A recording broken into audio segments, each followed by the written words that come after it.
Hello everyone, welcome to cooking house YouTube channel. તો આજે હું તમારી જોડે શેર કરીશ મકાઈને કુકરમાં બાફવાની એક એકદમ જ નવી રીત, જેથી કરી અને મકાઈ એકદમ સરસ એવી મીઠી જ રહેશે। તેની સાથે જ આ વિડીયોમાં આપણે આગળ જોઈશું કે મકાઈના દાણાને ચપ્પુની મદદથી એકદમ ઝટપટ કાઢવાની રીત, અને આ જ મકાઈની આપણે આજે એકદમ ટેસ્ટી અને ચટપટી ચાટ પણ બનાવીશું। તો આ વિડીયો એન્ડ સુધી જોજો, અને તમને મારી આ રેસીપીઓ જોવી ગમતી હોય અને ચેનલ ઉપર નવા હોય તો નીચે આપેલા રેડ બટન ઉપર ક્લિક કરી અને મારી ચેનલને સબસ્ક્રાઈબ કરી દો, અને બાજુમાં આપેલો બેલ બટન પ્રેસ કરી દો। તો આ વિડીયોમાં પહેલાં આપણે મકાઈને બાફવાની એકદમ સરળ રીત જોઈશું। તેના માટે આ રીતે મકાઈ લાવ્યા હોય તેને પહેલાં તો આ રીતે છોલી અને અલગ કરી લઈએ।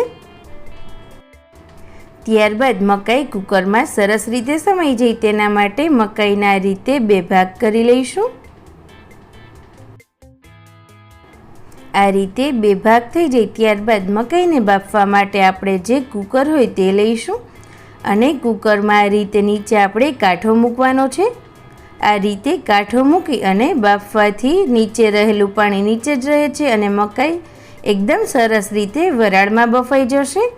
આ રીતે તમે જોઈ શકો છો, કાંઠો હોય એટલું જ આપણે તેમાં પાણી એડ કરવાનું છે। આ રીતે મકાઈને બાફશો એટલે મકાઈમાં રહેલી મીઠાશ એકદમ સરસ એવી મકાઈમાં જ રહે છે અને તે વરાળમાં બફાઈ જાય છે। ત્યારબાદ હવે પાણીમાં આપણે અડધી ચમચી જેટલું નમક એડ કરીશું, અને કુકરમાં સમાય એટલી આપણે તેમાં મકાઈ એડ કરીશું, અને ત્યારબાદ ઉપરથી આપણે આ રીતે થોડો હળદર પાવડર છાંટીશું, જેથી કરી અને મકાઈમાં એકદમ સરસ એવો કલર આવી જશે। ત્યારબાદ કુકરને બંધ કરી અને તેને એકદમ સરસ રીતે આપણે બાફી લઈશું। તો હવે આપણે ચેક કરી લઈએ। તો જોતાં જ ખબર પડી જાય છે કે મકાઈ એકદમ સરસ રીતે બફાઈ ગઈ છે। તો હવે આ રીતે આપણે તેને એક પ્લેટમાં કાઢી લઈશું।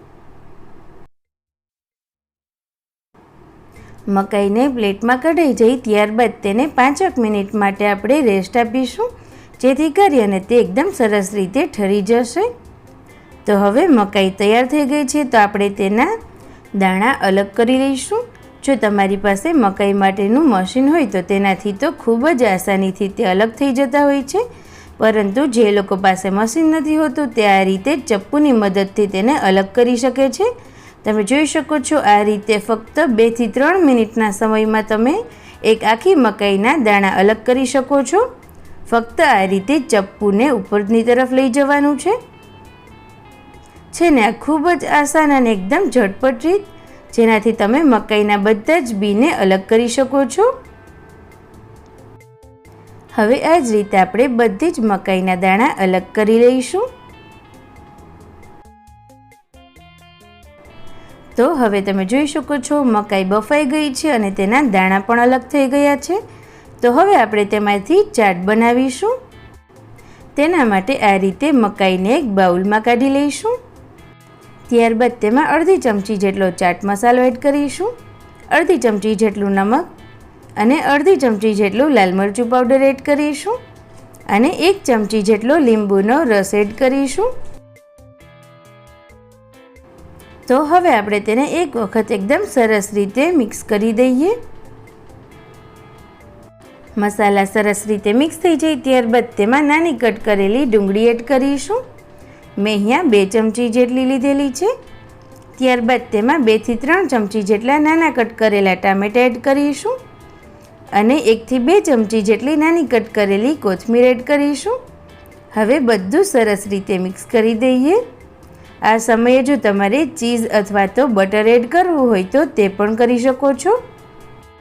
તો આપણી ઇન્સ્ટન્ટ અને ઘરમાં જ રહેલી વસ્તુઓથી બની જતી સ્વીટ કોર્ન ચાટ પણ બનીને તૈયાર થઈ ગઈ છે। તો હવે આપણે તેને સર્વ કરીએ।